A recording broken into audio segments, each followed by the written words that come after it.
सबक मिली, भाई जस हित न भाई जस दुश्मन।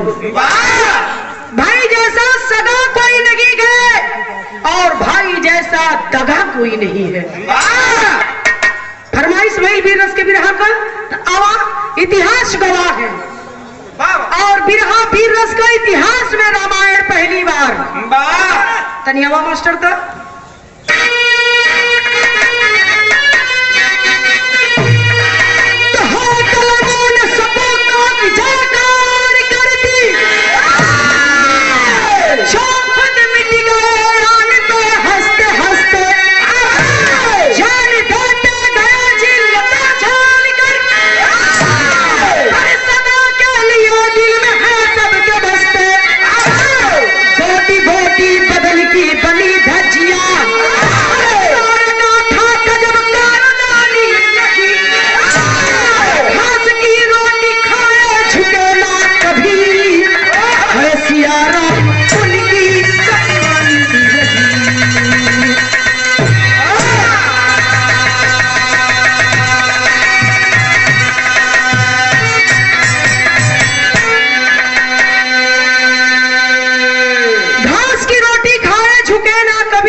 बिरहा में एक लाइन गीत मास्टर, गीत पुरान है आज के नैकन से बढ़िया। Old is gold. आवा तनी था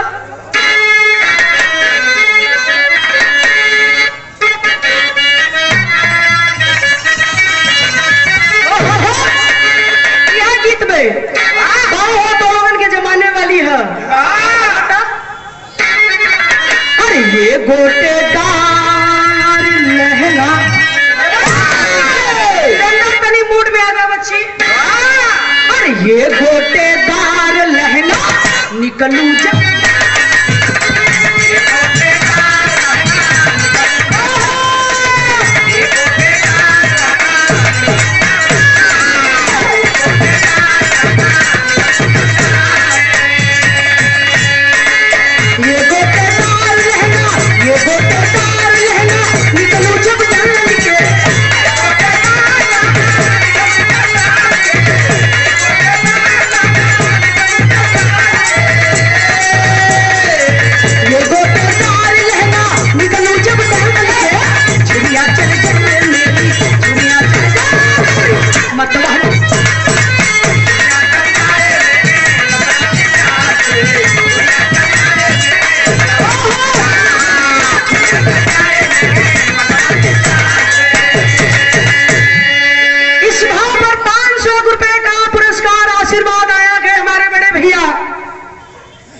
अशोक यादव पहलवान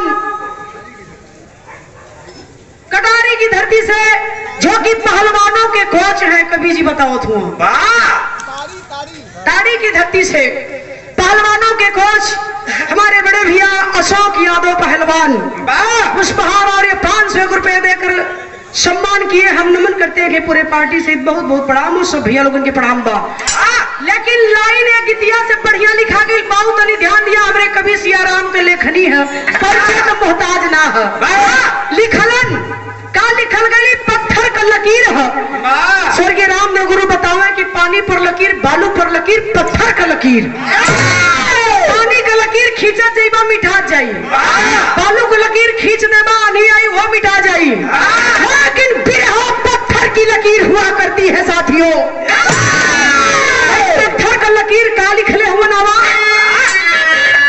अरे गैरों से ज्यादा डर है, गैरों से ज्यादा डर है अपना।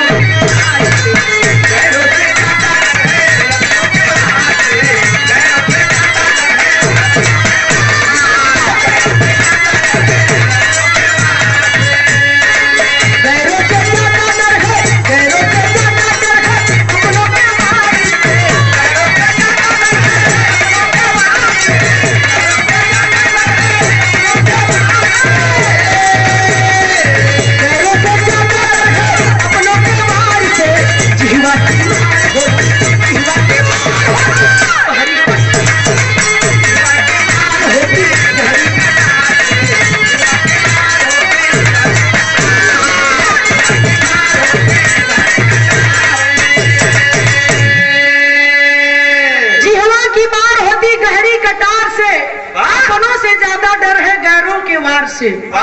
हमें तो अपनों ने लूटा, गैरों में कहा दम था, मेरी किस्ती वही डूबी यारो जहाँ पानी बहुत कम था। जब घात कराला वीरेंद्र चचा हो, जब घात कराला तो कौनो अपन सगा दगा कराला। लगाने को कहाँ पता अशोक भैया की कौन चीज कहाँ रखल है। जब घात कराला तो अपन सगा ही कराला।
माधे यादव भैया 100 रुपया आपकी ओर से रोलो।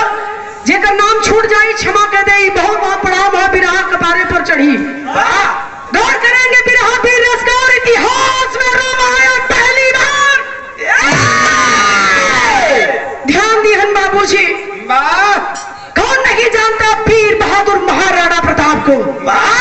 वीर बहादुर महाराणा प्रताप की यह कहानी है। चित्तौड़ के राजा महाराणा प्रताप, मुगलों का शासन था। मुगलों का शासक अकबर बादशाह कई बार राज्य चित्तौड़ पर आक्रमण करता है लेकिन विजय नहीं मिली। जब विजय नहीं प्राप्त कर पाया तो हार गया कि मैं दुनिया पर राज कर सकता हूँ लेकिन राज चित्तौड़ पर अपना राज कभी नहीं कर पाऊंगा। यह बात तो मन में कसक है। लेकिन जे हारा ना अपने से अशोक भैया, जो जीता ना अपने से। महाराणा प्रताप का छोटा भाई शक्ति सिंह मन में द्वेष आ गया कि भैया तो बहुत वीर हुआ, ना हराई के ही दम ले। शक्ति सिंह के मन में द्वेष जाग गई और जाता है अकबर बादशाह के पास। कहा कि बादशाह, चित्तौड़ को जीतना चाहते हो तो मेरी बात सुनो। मैं जिताऊंगा, वादा करता हूँ राज चित्तौड़ के राज सिंहासन पर बैठाऊंगा। मेरा तुझसे वादा है। फिर हमें ग्रहण गीत लग गई मास्टर। कौन गीत था?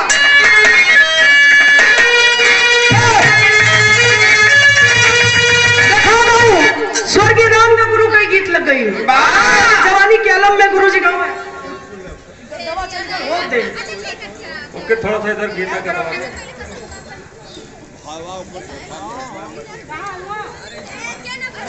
प्रधान जी जाना थे हम।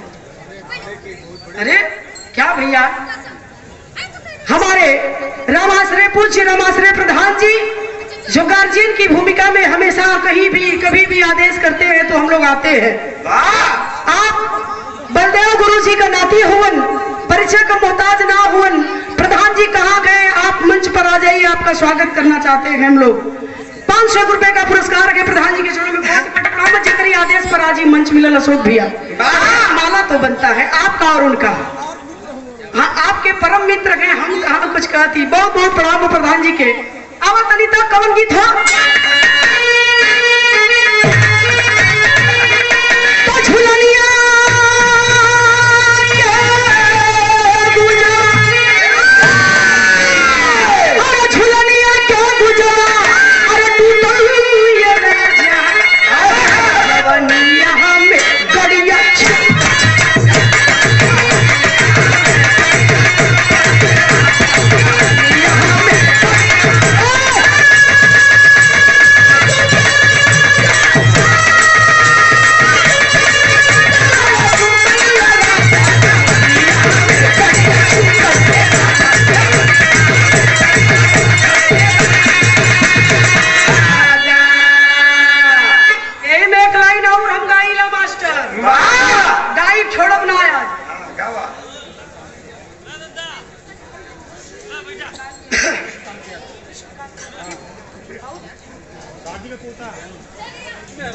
कृष्णकांत यादव जी, जिनकी दादी की 13वीं हो रही है।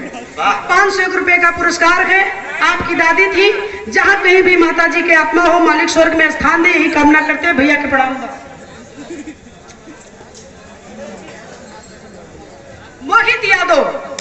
मोहित यादव माता जी का पोता हुआ। 101 रुपया पुरस्कार। बंबई वाला मोहित ना, यहाँ वाला। बहुत बहुत प्रणाम हो। आइए मास्टर तो एक लाइन और रही में लगी। नंदलाल यादव भैया आनापुर से, ये आपके द्वारा पुरस्कार 101 रुपया सादर प्रणाम। रोहित यादव दादी जी का पोता हुआ। 101 रुपया आपके द्वारा। एक लाइन यही में हम गाइला त्रिभुवन भाई। त्रिभुवन भाई यो गीत खूब तहलका मचोलस। तुहा तो याद है, तू 30-35 बरिस से गौतू हुआ। कई बरिस से? कम से कम 35 बरिस से न गावत भयल। कई साल का रहना तो गावत शुरू करी ना, वही से पड़ता करे उम्र का लगा लिया। आओ हतनी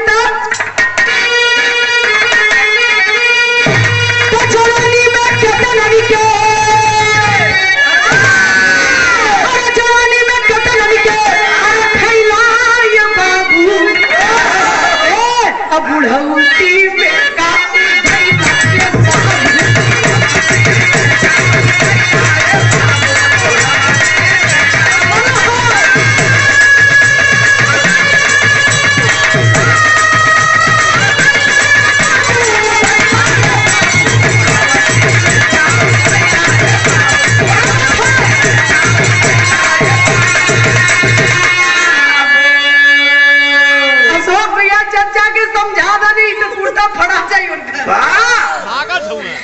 देख लो, जेबों से पैसा निकाल के फिर रख ले तू।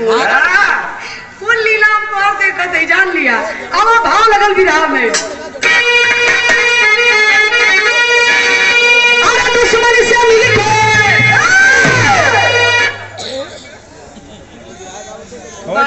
क्या बात भैया। हमारे खालिसपुर की धरती से सियाराम यादव जी, खालिसपुर बगल में है। बहुत बहुत धन्यवाद। 201 रुपए का पुरस्कार हम लोगों के बड़े अजीज हैं।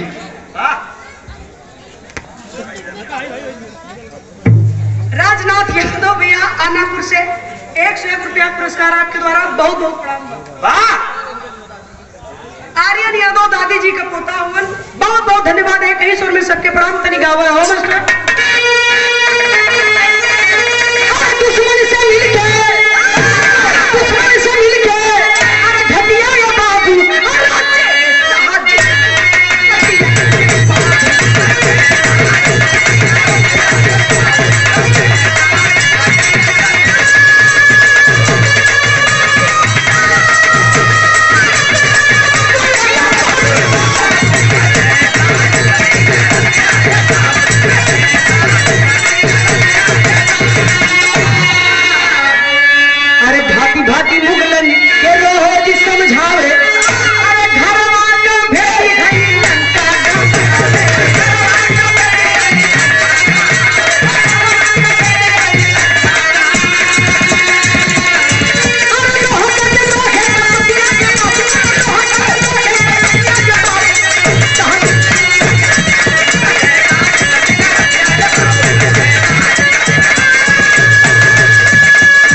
शर्त रख दिलस।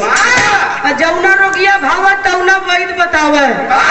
अकबर बादशाह कलश की, अगर मैं तुझे सेनापति घोषित कर दूंगा, कल रात चित्तौड़ के सिंहासन पर बैठा दूंगा, वादा करता हूं। घर का भेदी लंका ढाए। वीरेंद्र सेनापति घोषित कर दिया अकबर बादशाह किसे? राणा प्रताप के भाई शक्ति सिंह को। जब शक्ति सिंह सेनापति बन गए बाबू, अपने ही राज चित्तौड़ पर अपने ही भाई के ऊपर आक्रमण कर रहा है दुश्मन के साथ मिलकर के। ध्यान दी बाबूजी, बतौली विराह का शीर्षक भाई जैस हित न भाई जैस दुश्मन। भाई जैसा सगा नहीं, भाई जैसा दगा नहीं।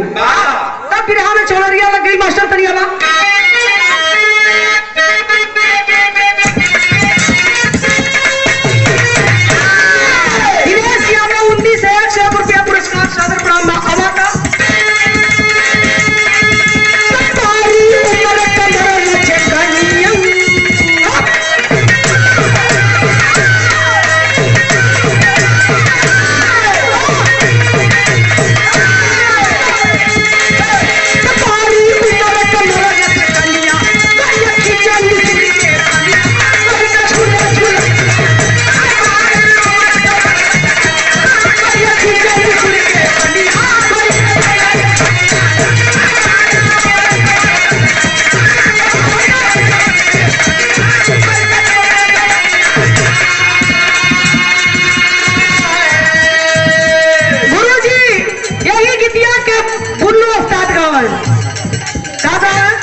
बात मजाक अपनी जगह, सीरियस बात नहीं होता ना। अखाड़े पर कोई न बोलो, ये तेवर के अखाड़े पर जितना नीतू राज गा दहली कोई बचल ना, जैसे ना गौली तेवर अखाड़े पर।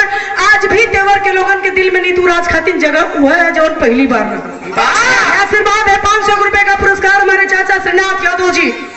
हम कोटि कोटि प्रणाम करते हैं, सभी लोगों को नमन हो, आशीर्वाद की कामना था जिंदगी है। यही बुल्लू वाले भाव पर कोने भाव पे तनी लेला।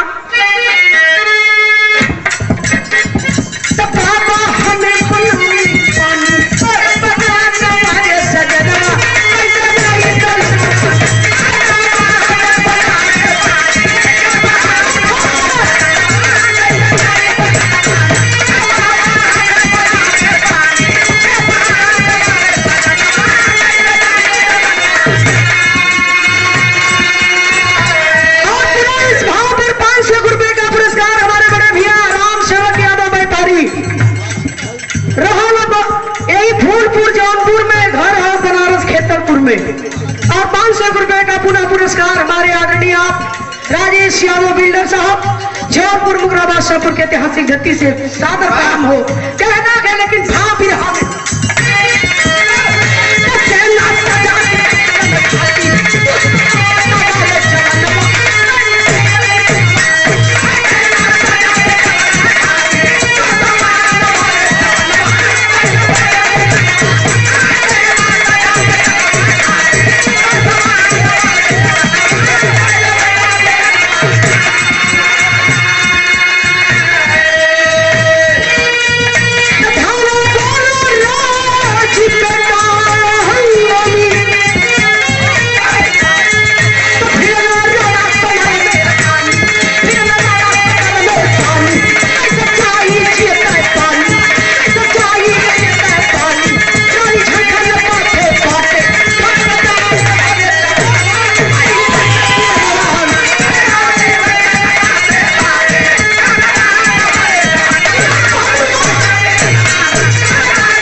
इस भाव पर हमारे बड़े भैया राम सेवक यादव व्यापारी। बहुत रुपयों का पुरस्कार, अभी 100 रुपया भैया दिलन। बुला गेली यहाँ के नाम बोलवाला, हाँ चंद्रजीत यादव। बहुत बहुत धन्यवाद भाई, 101 रुपया आपकी ओर से रोला। रामचरित्र महाविद्यालय पौनी सोहनी जौनपुर, सौरभ यादव भैया 500 रुपए का पुरस्कार आपके द्वारा हो। हम नमन करते हैं कि पूरे पार्टी से ही प्रणाम हो, कहीं चच्चा उठत काहे ना हो। हिसाब करे जा भागत हुआ अच्छा तो उठबो कहीं ना तो लघु शंका बदे पानी ढेर पिया रस गरमा देलस कर जल्दी आवा। भैल का मास्टर इधर सेना सजा के जौनी समय लेके शक्ति सिंह चलल मुगलों के बादशाह अकबर के साथ, लेकिन राज्य तौर पर अकबर कैलाश नतीजा का निकलल बाबू। जौन वीर बहादुर राणा प्रताप ना हारत रहा अकबर बादशाह से, जब शक्ति सिंह सेनापति बनकर गया है तो हारना पड़ा राणा प्रताप को। हार गए वीर बहादुर राणा प्रताप। चित्तौड़ के राज सिंहासन पर अकबर का पताका लहरने लगा। आधी सेना मारी गई, आधी सेना बंदी बनाई गई। वीर बहादुर राणा प्रताप पिछले दरवाजे से अपने रानी के लेके अपने बिटिया 11 साल का चंपा बेटवा के लेके फरार हो गई। ए भैया हो, समय बीता लगल, राज चित्तौड़ के राज सिंहासन पर अकबर का पताका लहरे लगल और अकबर के साथे शक्ति सिंह राज चित्तौड़ के राजमहल में चानी मलाई काटे लगल। समय बीतल, कितना दिन का दिन बीतल? 1 साल का। 1 साल का दिन बीतल है। राजमहल के राज सिंहासन पर बैठल अकबर बादशाह सोचा था कि आज ही के दिन हमने राज चित्तौड़ को जीता था, तो क्यों ना इसकी वर्षगांठ मनाई जाए। तब फिर हमें ढेरी लग गई मास्टर।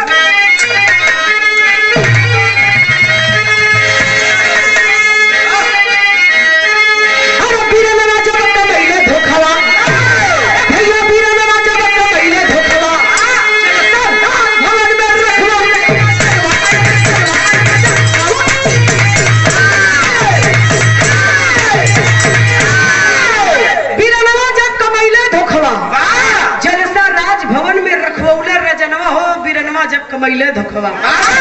जलसा रख दिए कौन अकबर बादशाह, कलन की जलसा हुई, कायदे का इंतजाम हुई, बढ़िया खर्चा हुई। तब गवैया कैसे ना आए यहाँ, तब बताइला कि खुशी हो या गम सब में सम्मिलित है हम, ब्याह से लेके जन्म से लेके मरनी तक। ये लिए कहिला कि खुशी हो या गम सब में सम्मिलित है हम। और दिनेश मामा उन्दी से 101 रुपए का पुरस्कार के सादर प्रणाम सकल पंच के पा लगी। तब बुलाओ तानसेन को, अकबर बादशाह कलन की बुलाओ तानसेन को, गीत संगीत का दंगल होगा। प्रधान जी नीक ना करत हुआ, प्रधान जी इधर आवा, नीक ना करत हुआ, दूरे दूरे। और भैया मेरे रवि यादव जी पिंडारी के धरती से 500 रुपए का पुरस्कार के सादर प्रणाम हो। ए भैया हो, कलन की बुलाओ तानसेन को, गीत संगीत का दंगल होगा। आए हाय हाय, गीत संगीत का दंगल का जब नाम सुन लो, उस समय का गवैया श्री भुवन नीतू राजनारल, तानसेन बैजू बावरा ये लोग रहलन। खेल का मास्टर, अरे वाह पालकी प्रधान जी। और हमारे पूछे प्रधान जी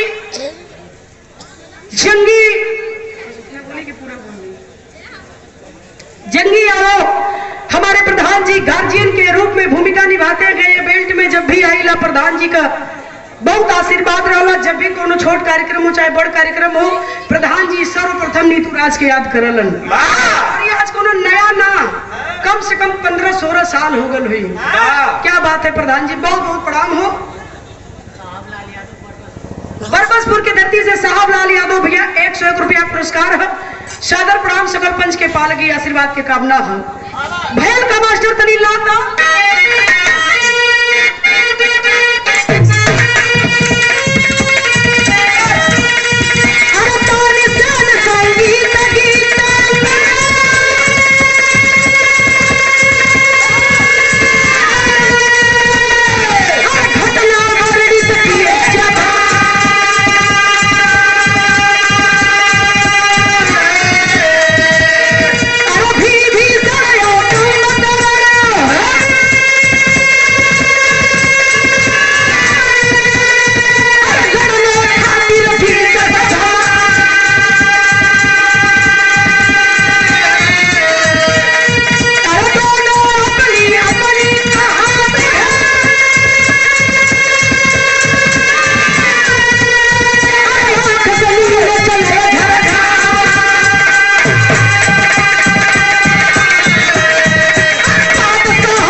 लोग सुनत हुआ बैठ करके वो महल में, राजमहल में चित्तौड़ के।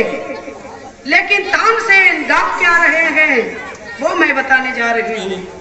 बाबूजी तानसेन गावा शुरू कैला, कौने समय का प्रसंग गावत हुआ, लंका के लड़ाई का प्रसंग शुरू कर दहना। लंका का लड़ाई का प्रसंग तानसेन राज चित्तौड़ के राजमहल में गावा शुरू कैलन। आज जगाया के रावण ने अपने भाई कुंभकर्ण को, उठो कुंभकर्ण, जा करके तुम्हें रण के मैदान में राम से युद्ध करना है, या तो राम को मार के आना, या तो वीर गति को प्राप्त हो जाना।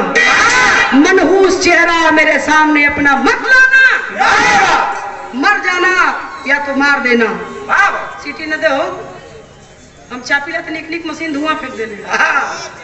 देखा तो जाने करिया हो गेल ने बगल में मत होइए। सीटी न दे, आराम से, नहीं लोड शरीर खुराक ले ले। ए भैया इधर तानसेन गावत हुआ वही लंका की लड़ाई का प्रसंग गावत शुरू कैलन। उठलन कुंभकर्ण कलन, भैया आपका आदेश है कलन, या तो राम के मार के आया तो मर जाया, लेकिन लेकिन मुंह दिखाया मत। आदेश भाई का पा करके चला के कुंभकर्ण और लंका की लड़ाई में लंका की ओर से लड़े बदे। बात विभीषण के पता चलल प्रधान जी, बात जब विभीषण के पता चलल कि आज हमार भैया कुंभकर्ण आयल हुआ मर्यादा पुरुषोत्तम भगवान श्री राम से युद्ध करे बदे गैलन। जाके विभीषण कलन की ए भैया कुंभकर्ण दुनिया के मालिक से युद्ध कराया होगा,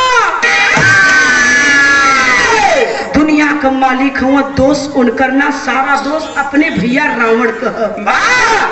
कुंभकर्ण कहना है विभीषण चुप रहो, तेरे जैसा गद्दार कोई धरती पर नहीं होगा रे। बुरे दिन में अपने भाई को छोड़ करके एक दुश्मन से हाथ मिला लिया गद्दार। कहलन विभीषण की ए भैया तुम्हें पता ना, तनी हमारी बात सुन ला। का कहलन तनी लगावा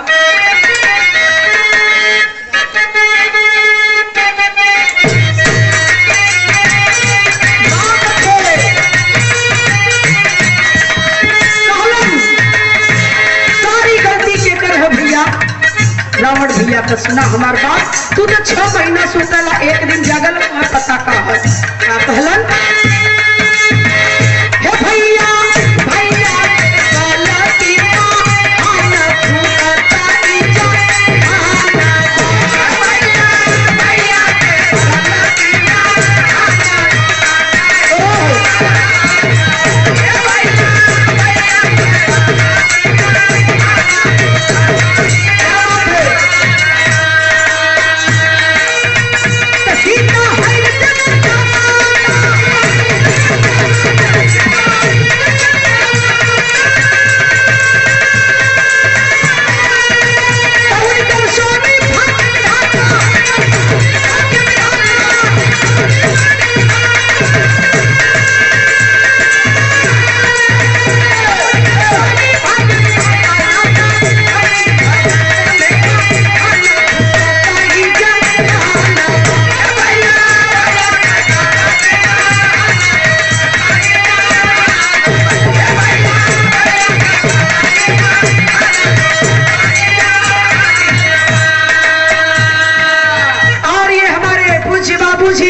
हमारे अखाड़े के बड़े ही अच्छे कवि, अपने जमाने के बड़े अच्छे कलाकार, बड़ा आशीर्वाद है। खलन बिटिया हमारे अखाड़े का शान हो तू। इस भाव पर हमारा और हमारे कवि जी का आपने सम्मान किया, हम कोटि कोटि आपको प्रणाम करते हुए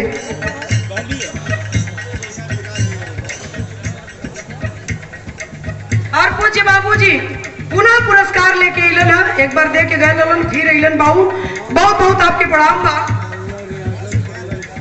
बल्लर यादव छतरीपुर से बाबूजी की ओर से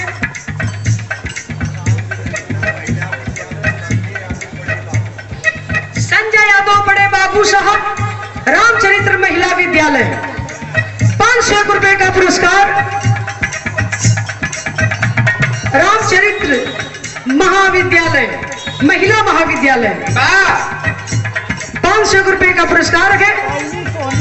सोहनी के धरती से, पौनी सोहनी से कई बार पुरस्कार आपने दिया है। हम पूरे पार्टी सहित आपको कोटि कोटि नमन करते हैं कि उपस्थित सब लोगों के प्रणाम बा। कहलन सारी गलती रावण भैया कह, हरे दुनिया का मालिक भगवान पुरुषोत्तम श्री रामचंद्र उनके मेहरारू के भगवान के मेहरारू के चौड़ाई के छल बल पूर्वक लिया है कि रावण भैया लंका में रख ले हुआ। ए भैया हो तो ही बताओ क्यों के मेहरारू के जबरी लिया है कि अपने घरे में रख ले बा। तका ऊपर आरती उतारी, काली की विदा कहदा, भगवान हम दुनिया का मालिक हम क्षमा कह दिहन। इतने बतिया करने रहे तो हमारे रावण भैया का कहलन बताओ खुद ही।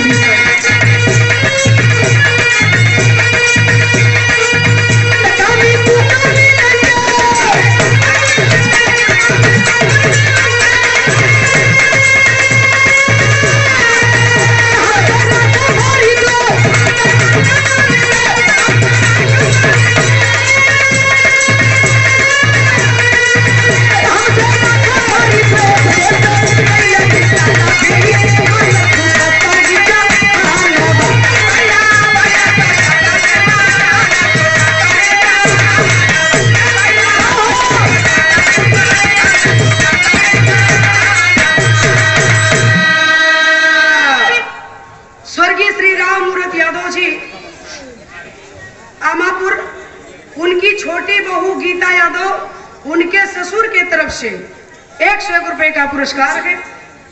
बहुत बहुत धन्यवाद, आशीर्वाद की कामना।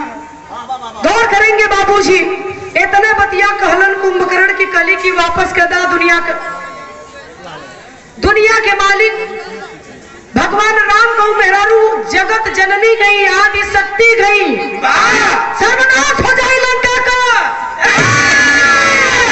रावण भैया हमें लात मार के देश निकाला कह देना। क्या बात है भैया, बहुत अच्छे। हम जितने चापा थे उतने तू नीचे से चापा, बहुत अच्छा करत हुआ। हारन कम करो यार, हारन का आवाज कम करा, हमार कम बजी चली, हम करे जैसे गाले लेकिन सीटी बर्दाश्त ना करो। हालो हालो राधा ले लो पैसा पूछो, हाथ जोड़ो की पैसा ले लो। हल्ला मत चल घर चल और ये 201 रुपए का पुरस्कार विकास यादव आनापुर से सादर प्रणाम बस सब लोगों की बढ़ावतनी गौर करिए। ए बाबूजी इतना बात कले पर कलन विभीषण की लात मार के भैया हमें बहरिया वाला देश निकाला कर देना। कलन की तेरी बात पूरी हो गई, तेरी बात पूरी हो गई विभीषण, तेरी बात अगर पूरी हो गई तो मेरी बात सुन ले। तनी लगावा तो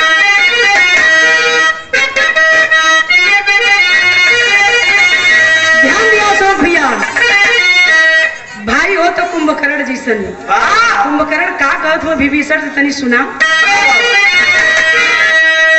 तू ऊपर करा तो हारमोनिया सुने सब ना आएगा, लटक जाता तो का करी। हाँ, यह कहलन कि हमारे भाई से, कि हमारे भाई से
कोच हमारे बड़े भैया अशोक यादव पहलवान की ओर से धारी की ऐतिहासिक धरती से हम नमन करते हैं कि पूरे पार्टी से एक बहुत बहुत प्रणाम हो। कहलन रो करके कुंभकर्ण कलन की भैया मेरे रावण भैया क्या गए। अरे विभीषण अगर ये तुझे पता होता तो आज ये नौबत ना आती है। विभीषण जहां गया कुछ सीखा नहीं रे पगला, बता रहा हूं तुझे कि भाई क्या होता है।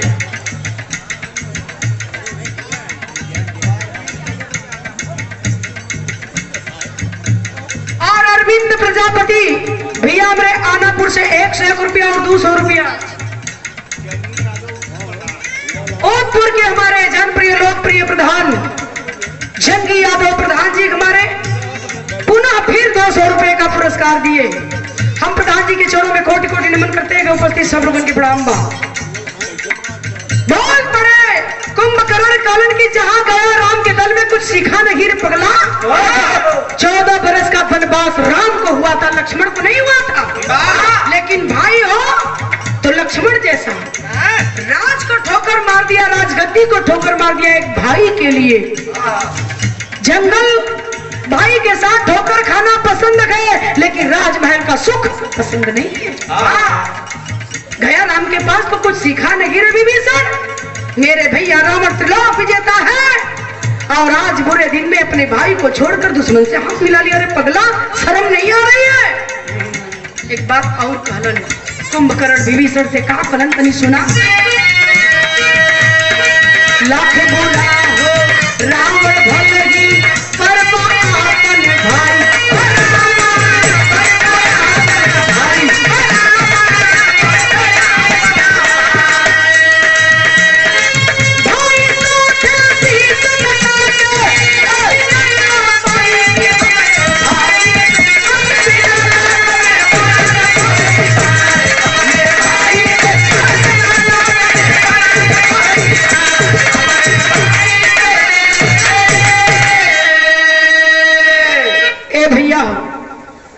सारी बात समझावत हुन। कुंभकर्ण राम के भाई से कुछ नहीं सीखा, राजगद्दी को ठोकर मार दिया भरत ने, सब कुछ सुख राजमहल का त्याग दिया लक्ष्मण ने अपने भाई के लिए। भाई क्या होता कि विभीषण लाख बुरा हो लेकिन अपना भाई होता कि रे पगला। और आज तूने इस दिन में अपने भाई को ठोकर मार दिया। तेरे जैसा गद्दार भाई भगवान किसी को ना दे। हट जा मेरी आंखों के सामने से। रो रहे हैं कुंभकर्ण और हमारे बड़े भैया राजकुमार यादव जी, बहुत सम्मान मिलता है। ये बेल्ट से लोगन से जौनपुर बनारस के बेल्ट जो सरहद बा, यहाँ से नीतू राज की बहुत सम्मान मिलेला। 500 रुपए का पुरस्कार है। और ये निमेश सरोज 50 रुपए का पुरस्कार राम रूप सरोदय इंटर कॉलेज के प्रधानाचार्य एवं श्री राम चरित्र महाविद्यालय के प्रबंधक श्री लल्लू यादव जी, हम कोटि कोटि नमन करते हैं। जो स्कूल कॉलेज के रामचरित्र महाविद्यालय के जो प्रबंधक साहब बैठे गए, मेरी इस विरहा को आप रिक्वेस्ट है, मेरा आपसे निवेदन है कि आप इस विरह को प्लीज सर पूरा सुन करके ही जाएंगे। बस 5 मिनट कहानी, मेरी 5-7 मिनट कहानी शेष और बची है। क्यों नीतू राज को लोग लाइक करते हैं, यही मैं साबित करने जा रही हूँ। चरणों में प्रणाम हो, गौर करेंगे। बोल पड़े कहते कहते कुंभकर्ण जी, तो उस भाई का भाई है जिसका भाई त्रिलोक विजेता है। बोल गया तू अपने भाई को और दुश्मन से हाथ मिला लिया। चल, मान गया कि भाई गद्दार है, भाई देशद्रोही है, भाई नालायक है, भाई कमीना है, भाई पापी है। तू भाई का साथ नहीं देना चाहता है, मत दे। लेकिन ऐ विभीषण याद रखे, जब बात देश के उन्मूलन किया जाए तो सब कुछ दरकिनार करके भूल करके अपने देश के लिए मर जाना चाहिए। सुन मेरी बात, विराह में पॉकेट लगी मास्टर दिनेश मामा उन्दी से 101 रुपए का पुरस्कार है और ये 500 रुपए का पुरस्कार आप मानी धर्मेंद्र कुमार यादव, पिंडारी की धरती से कृषि मल्टी स्पेशलिस्ट हॉस्पिटल जलालपुर, 500 रुपए का पुरस्कार हम नमन करते हैं कि पूरे पार्टी से प्रणाम। और निमेश सरोज जी दोबारा पुरस्कार, निनेश सरोज, क्षमा करेंगे भैया, बहुत बहुत प्रणाम। बाप लोकगीत के बड़े अच्छे कलाकार हीरालाल यादव जी, आपके द्वारा ही पुरस्कार बा, बहुत बहुत प्रणाम हो। और पतुआ अखाड़े से चंद्रजीत यादव जी, बहुत अच्छे कलाकार है बिरहा के केराकत से, ये 101 रुपए का पुरस्कार है भैया, बहुत बहुत धन्यवाद आपके। नमस्ते प्रणाम। बिरहा में पॉपट लगी तनी आवा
चाहिए, पाप नहीं होता है। सारी बात कुंभकर्ण समझाओ तो विभीषण के पल्ले ना भैया हमसे ना खलन की अमृत पल्ले ना पड़त है भैया। इतनी बात कहत कहत गावत गावत ही के गावत रहो चित्तौड़ के राजमहल में तानसेन गावत नहीं भाई भाई का प्रसंग। गाते गाते तानसेन की तान पूरा रुक जाती है, इस संगीत का दंगल बंद हो जाता है। याद रखे नगी माने कुंभकर्ण की बात विभीषण और राम के पास चले गए और लड़ाई शुरू हो जाती है। यही पर तानसेन अपने गीत को समाप्त करते हैं।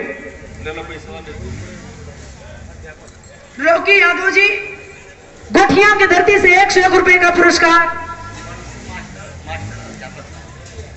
अध्यापक साहब हमारे मंटू मास्टर 201 रुपए का पुरस्कार आपके द्वारा सादर प्रणाम। रामचरित्र महाविद्यालय के प्रबंधक पुनः 501 रुपए का पुरस्कार लल्लू राम यादव जी।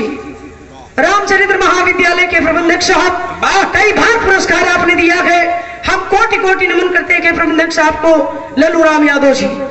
सभी लोगों को प्रणाम हो, आशीर्वाद की कामना था जिंदगी है गौर करेंगे बाबूजी।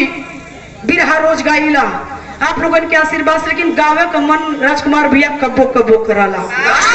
खाना तो मेरा रोज बनावे नहीं, लेकिन कब्बो कब्बो इतना नीक बना दिया कि आदमी के अरे का तो सब्जी हो।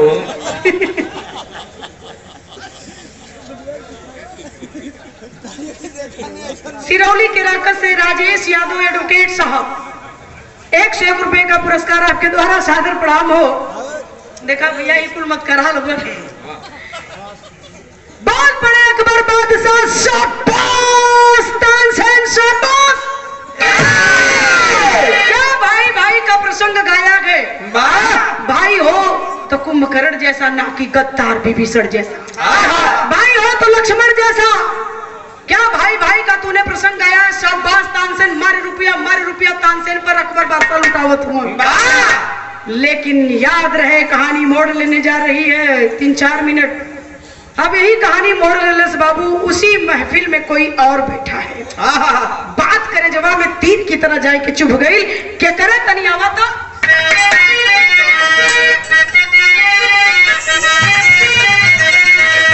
अरे बेधला गल शक्ति सीखे तान से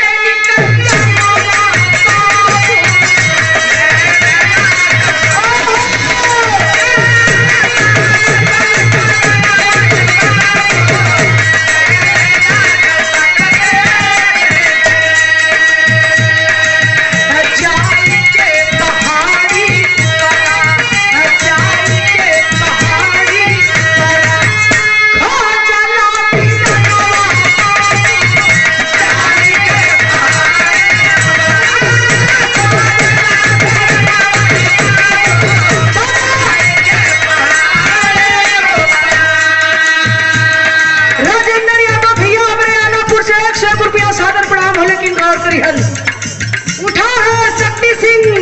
तानसेन की गीत को सुना करेजे में तीर लग गई।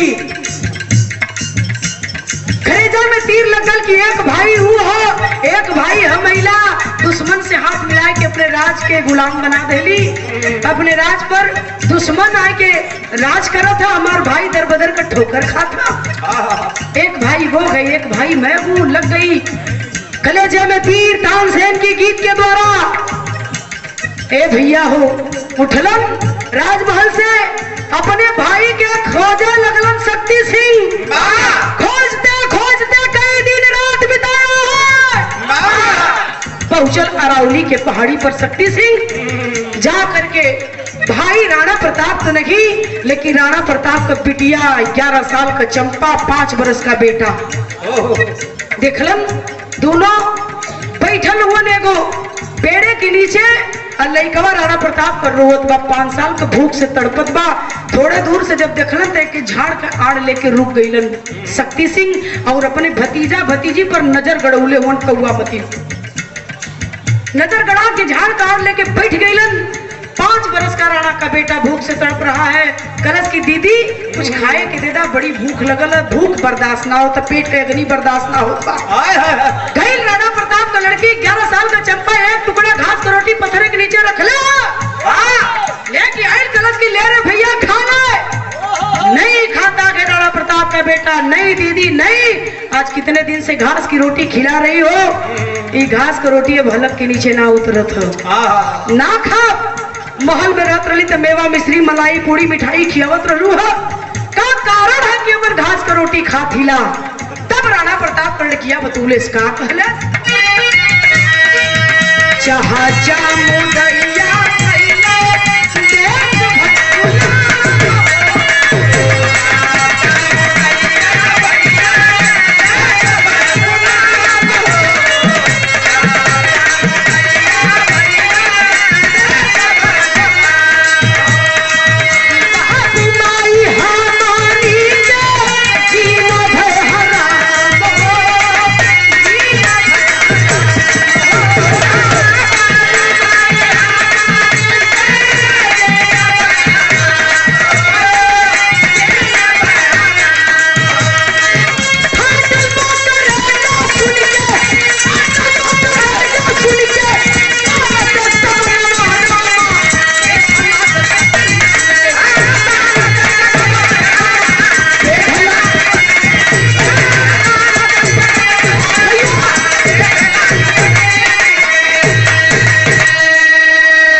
और ये सुंदर पुष्पहार और ये 201 रुपए का पुरस्कार हमारे बड़े भैया राजकुमार यादव जी आपके द्वारा प्रदान हुआ के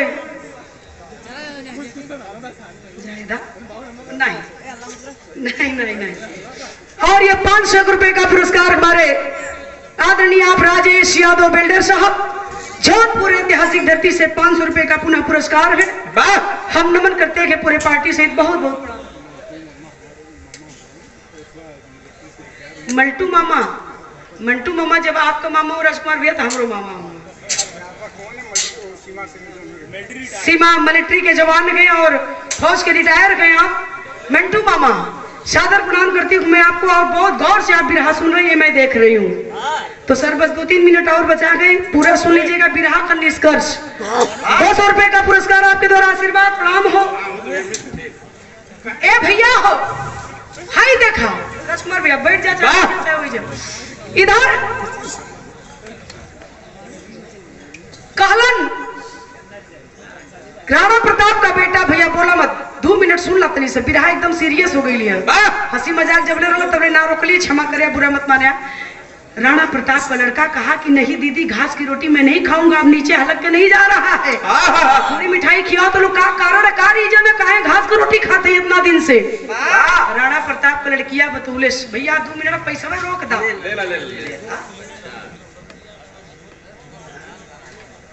ए मुन्ना की ओर से बोलल बिचा तो बोला हो परवान ना मामा बतावा अपन नमक कवा आदो हुआ कि यादव हुआ? आर्यन यादव। बैठ जा बच्ची। 100 रुपए का पुरस्कार लेकर अपने नन्ना के साथ बहुत बड़ी मुकाम मिली तो के जा बचवा, बहुत बहुत माई बाबू का नाम रोशन करा। भैया के प्रणाम बा। आप देखें कलश का है घास का रोटी खाता ही जानल चाहत हुआ भैया तो सुना देश गुलाम हो गल हो। चाचा जाके दुश्मन से हाथ मिला लो, दुश्मन का राज अपने चित्तौड़ पर हो। ए लिए दर बदर का ठोकर खाते ही घास का रोटी खा के दिन बितावत ही कैसो दिन बिताला। जब अच्छा दिन आई तो फिर मेवा मिश्री खैया। चाचा दुश्मन से हाथ न मिलौतन, दुश्मन के हाथ में अपन राज न जात न राज सिंहासन पर दुश्मन राज करत। सारा सिख हम अंदर बदर का ठोकर खाती भैया कुछ बचल कहे कि ना। यह कह के राणा प्रताप का लड़किया घसिया का रोटिया देना सबने भयवा के खाए लगल। कलश की भैया तो खुश नसीब हुआ कि रोटिया खात हुआ, जानत हुआ कि हमके घास का रोटी खेले 5 दिन का दिन बीत गयल। लइकवा कलश की काहे दीदी? कलश की अपने हिस्सा कई घास का रोटी हम तो के खियावत हिला, ये हमरे हिस्सा का रोटी रोला करे के हम खाए गल होइत भैया तई अब्बा तू मंगला तो के कहां से लिया के देती। क्या होता है बेटियों का बलिदान अपने परिवार के लिए। कहती है राणा प्रताप की बेटी कि भैया हम मर जात तो माई बाऊ का कुछ ना बिगड़ी रहा, लेकिन तू हमारे माई बाऊ के कुल खानदान को चिराग हुआ। अगर तो की कुछ हो जाए तो मेरे बाप का नाम ले वाला खानदान में कोई ना बची। तू जियत रहा भैया, हम के कुछ हो जाए तब चली मंजूर है, लेकिन हमारे भाई सलामत रह गए। यही कहकर के राणा प्रताप की बेटी अपने हिस्से की रोटी अपने भाई को खिलाती गए और खिला के पानी पिया के गिरा धरती पर तो फिर उठल ना। मर जाती है राणा प्रताप की बेटी चंपा 11 साल की 5 दिन का खैले है। सारा नजारा झाड़ के ओर से शक्ति सिंह चाचा राणा प्रताप का छोट भाई देखत हुआ अपने आंख से पैर तले से जमीन खसक गई, थर थर पूरी बदन कांपे लगल। सोचा लगलन कि हम का अनर्थ कह दिली। आज हमारी आंख के सामने इतना बड़ा हादसा करेजा मालूम पड़ा शक्ति सिंह का निकल के बाहर फेंका जाए। छर जर आंख से आंख चले लगल। मर गई चंपा रोवत बा भाई कुछ है पल ना बीतल ए बाबू, तब तक भयल का तनी आल्हा लगवा मस्त।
सरहद फौज के जवान रखे अब रिटायर हो चुके थे आदरणीय परम पूज्य मास्टर साहब जो कि राजकुमार भैया के मामा थे। आपके द्वारा पुनः 500 रुपए का पुरस्कार मिला और इंटर कॉलेज के आप प्रबंधक हैं, प्रवक्ता है, क्षमा करेंगे प्रवक्ता है, आपके द्वारा यह पुरस्कार मिला, हम प्रणाम करते हैं। और यह पुनः 500 रुपए का पुरस्कार हमारे उन्दी के धरती से हमारे प्रधान जी ओतपुर, क्षमा करेंगे, ओतपुर के प्रधान जंगी यादव प्रधान जी के द्वारा 500 रुपए का पुरस्कार है। राजनाथ यादव बलटहरा भैया आपके द्वारा 200 रुपए का पुरस्कार। सबके प्रणाम बा मास्टर तनी आवा। सोच गया शक्ति सिंह की अब मैं क्या करूं, मैंने तो सब सर्वनाश कर दिया। अब भाई सोचता है बदन थर थर तर तर कांपा देता, पीर बहादुर राणा प्रताप आई गिलन पिटिया का लाश देखलन, छछो धार दोनों परानी रोवा लगना लाश गले से लगा करके नहीं रोक पाया गद्दार भाई शक्ति सिंह अपने आप को आवाज लगा दिया कि भैया भैया भैया। आवाज अपने गद्दार भाई शक्ति सिंह की सुने हैं। राणा प्रताप कलन की रानी तो गद्दार भाई शक्ति सिंह का आवाज है। पकड़ी तो बंदी बना ले, बंदी बना के दुश्मन के हवाले कह दे। एक काम करा, जल्दी बिटवा के गोद में उठवा, यहाँ से भागे की तैयारी कर ले, पकड़ के बंदी बना ले। रानी अपने 5 वर्ष के बेटे को गोद में उठाती है।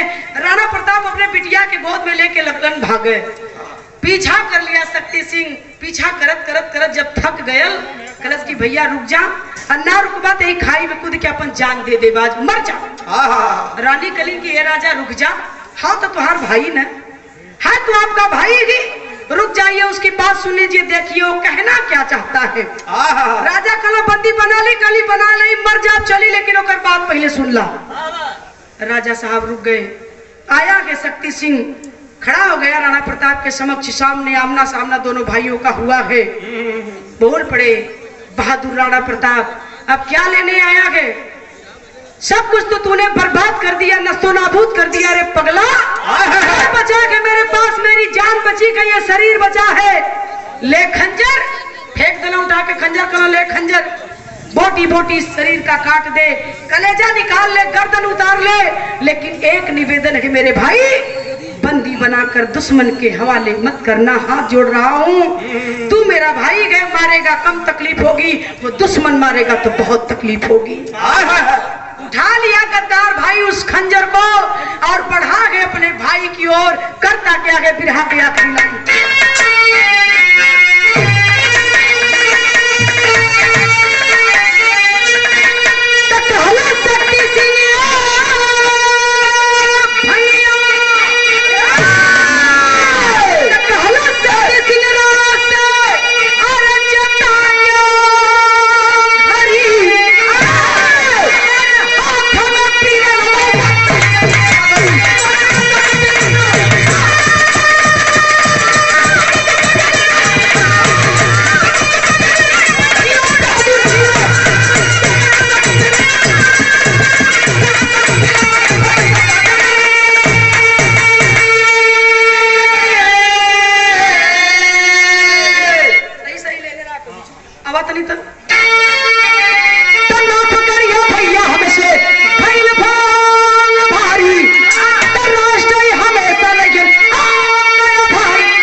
प्रबंधक जी, श्री रामचरित्र महिला महाविद्यालय। बड़ा दिक्कत होला मन के, जब बिरहा कपारे पे एकदम चढ़ल ले ले, वही में पैसा मिला था, मूडवा एकदम ड्राइवर टब हार जाए कि हार जाए, वही में बीच में तेईस गली के पैसा तो नहीं रुकल रहा। पैसा दोगे तो अमन के देश देता लो। सादर प्रणाम हो आपको, 501 रुपए का पुरस्कार आपकी तरफ से, बहुत बहुत प्रणाम। बिरहा एकदम मूड में कपार में जब धस जाए तो पैसा कैला की रोक दौड़ की एको गड़बड़ाई तो आदमी कहिए कि नीतू राज गलत बोल देनी।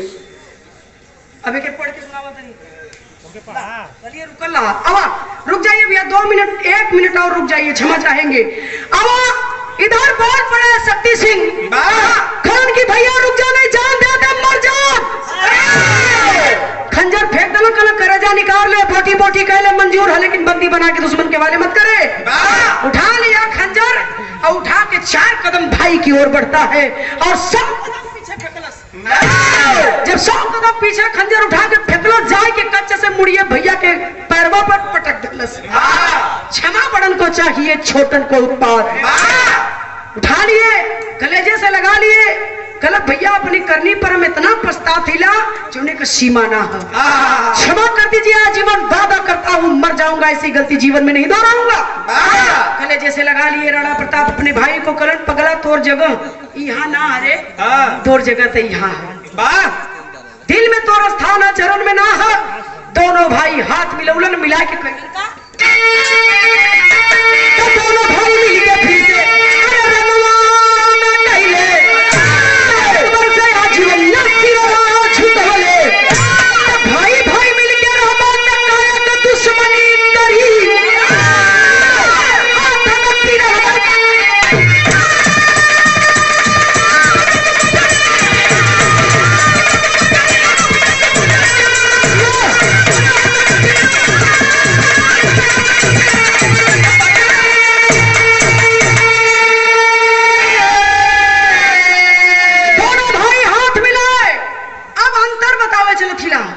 अंतर देखा। जब दोनों भाई फूटे तो राज चित्तौड़ पर अकबर ने राज किया, और जब दोनों भाई हाथ मिलाए तो फिर राजगद्दी पर अपना राज जमाए। और राज सिंहासन पर बैठने की आती है। बहुत बड़े राणा प्रताप, इसी राजगद्दी के लिए तूने ये सब किया होगा। जहां तक मेरी सोच जा रही है, चल, मेरी इच्छा है कि शक्ति सिंह राजगद्दी पर तू बैठ जा, राज चला। बहुत दिन मैंने राज किया, मेरी इच्छा नहीं है। भैया कितना शर्मिंदा करवा, बस मुझे अपनी भूल का एहसास हो गया। कि बस करिए भैया, क्षमा कर दीजिए। पुनः राजगद्दी पर वीर बहादुर राणा प्रताप विराजमान होते गए और राज चित्तौड़ को चलाते गए। ये लिए कहली भैया हो, गलती कयल बड़ी बात ना हो, गलती के गलती न मानल बड़ी बात है। देश खातिर जब बात आ जाए तो गर्दन कटा दे। भाई 5 हैं, अपने में लड़ रहे हैं, ठीक है, लेकिन बात जब बहरे से फंस जाए तो पांचों के एक हो जाए के चाहिए। अपना भाई पाकिस्तान गद्दार नहीं होता तो चीन साले को हिम्मत थी कि आंख उठा कर देख लेता। ए भैया हो, ए लिए कहल जाला कि अपने जैसा सगा नहीं, अपने जैसा दगा नहीं। विराट का शीर्षक रहो, भाई जस हित न भाई जस दुश्मन। तो कहानी यही खत्म होती है। चिट्ठिया पढ़ता बिल्कुल भैया, हम सार्वजनिक मंच पे ना गईला, राजनीतिक मंच पर गईला। भैया जे भी फरमाइश कैले बा क्षमा चाहेंगे। और तोपल हम चाहत ना है कि यहाँ सब लोग ये बात के जाने। 200 रुपए का पुरस्कार है रोहित यादव जी और लालू बाबा जी, अध्यक्ष पार्टी के हैं आप। और जिस पार्टी की गीत गाने के लिए कहें क्षमा चाहेंगे। रंगमंच है, ये सांस्कृतिक मंच है, ये राजनीतिक मंच नहीं है, सॉरी। हम वही पार्टी के पुजारी है, यूट्यूब उठा के देख लो लोगन, लेकिन पेपर ना वही मठ के जोगी हो तो हैला। आइए गीत खत्म। भैया कला की तनी सही इलाहाबादी हुई में एक लाइन लगा दिया, लगाता हो। गुरु बिहारी गुरु रतन आसे थे इसी वतन में, श्यामा सीताराम भरत जी अरे विश्वनाथ ही क्या मन में। तो हो लगी चचा हो।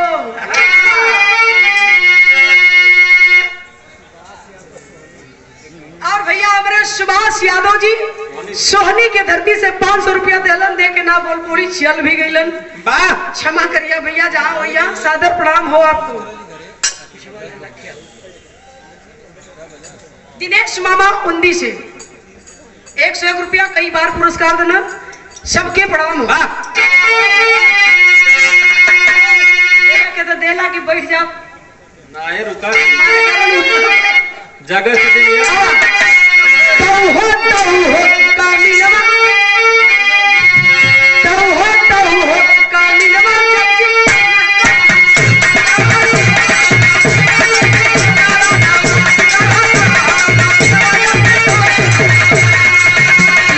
Yeah.